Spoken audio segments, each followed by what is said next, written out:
एक तरफ धर्म, एक तरफ रोजगार, एक तरफ महंगाई, तब माना जाएगा कि भारतीय जनता पार्टी इस देश के लिए लड़ रही है। सुअर के साथ जिसका बच्चा सो रहा है, जो बकरी के साथ जिस दलित का बच्चा सो रहा है, उसको भगवान रामलला से क्या मतलब है? प्रदेश को फिर से हिंदू मुस्लिम के बवाल में फंसाना चाहते हैं। अगर इंडिया के जगह पर भारत बोलना है तो देश के प्रधानमंत्री को हिम्मत दिखाना चाहिए और पार्लियामेंट में स्पेशल ला करके बिल लाना चाहिए कि अब इंडिया नहीं भारत होगा।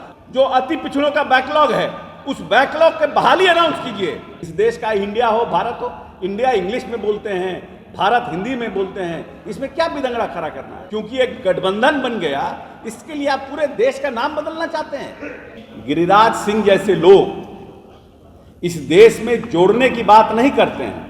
नहीं, अगर इंडिया के जगह पर भारत बोलना है तो देश के प्रधानमंत्री को हिम्मत दिखाना चाहिए और पार्लियामेंट में स्पेशल ला करके बिल लाना चाहिए कि अब इंडिया नहीं भारत होगा। ये अपने बैकडोर से एनसीईआरटी और फलना से क्या करवाते हैं?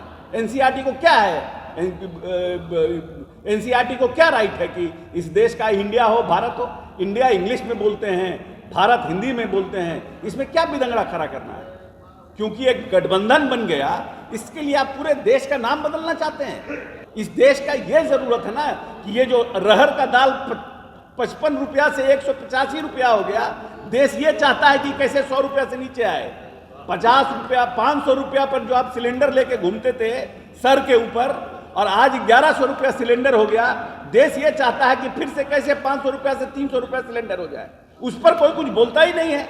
इंडिया भारत, 22 जनवरी को राम मंदिर के दिन, जिस दिन आप राम मंदिर की रामलला के आप प्राण प्रतिष्ठा कर रहे हैं, उस दिन इस देश में जो SC ST का बैकलॉग है, जो अति पिछड़ों का बैकलॉग है, उस बैकलॉग के बहाली अनाउंस कीजिए, तब हम मानेंगे कि आप सच्चे राम भक्त हैं। आपने अनुसूचित जाति जनजाति का बैकलॉग क्लियर नहीं किया, अभी तक देश में बैकलॉग बना हुआ है।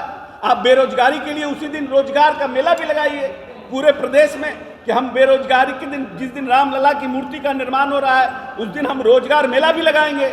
उस दिन आप महंगाई के लिए कटौती करने के लिए उस दिन भी करिए, तब ये कॉम्पैक्ट आपका ये कॉम्बिनेशन होगा। एक तरफ धर्म, एक तरफ रोजगार, एक तरफ महंगाई, तब माना जाएगा कि भारतीय जनता पार्टी इस देश के लिए लड़ रही है। आप सिर्फ राम मंदिर का निर्माण करा करके, रामलला को बैठा करके, जो गरीब सुअर के साथ जिसका बच्चा सो रहा है, जो बकरी के साथ जिस दलित का बच्चा सो रहा है, उसको भगवान रामलला से क्या मतलब है? जिस सनातन धर्म में आपने उनको अछूत मान कर रखा, 70 साल की आज़ादी के बाद भी, आज तक 70 साल के आरक्षण के बाद भी उनको रोजगार नहीं मिला, और आप आउटसोर्स करके सब रोजगार को बांट दे रहे हैं, उसको क्या फर्क पड़ता है इससे? इन लोगों को सिर्फ हिंदू मुस्लिम करने के अलावा इनका कोई नहीं है। जो भी इस तरह की घटना हुई है, चाहे हिंदू धर्म के प्रति, मुसलमान धर्म के प्रति, ये जितना इसकी निंदा की जाए उतना कम है। जो लोग इस देश में धर्म के नाम पर बवाल पैदा करने की कोशिश करते हैं और उसका राजनीतिक लाभ किसको होता है? कहीं भी अगर हिंदू मुस्लिम की घटना हुई, उसका राजनीतिक लाभ किस पार्टी को होता है? जो लोग ये कहते हैं कि फलना पार्टी ने और फलना नेता ने ऐसा करवाया है, उनकी भावना क्यों होगी?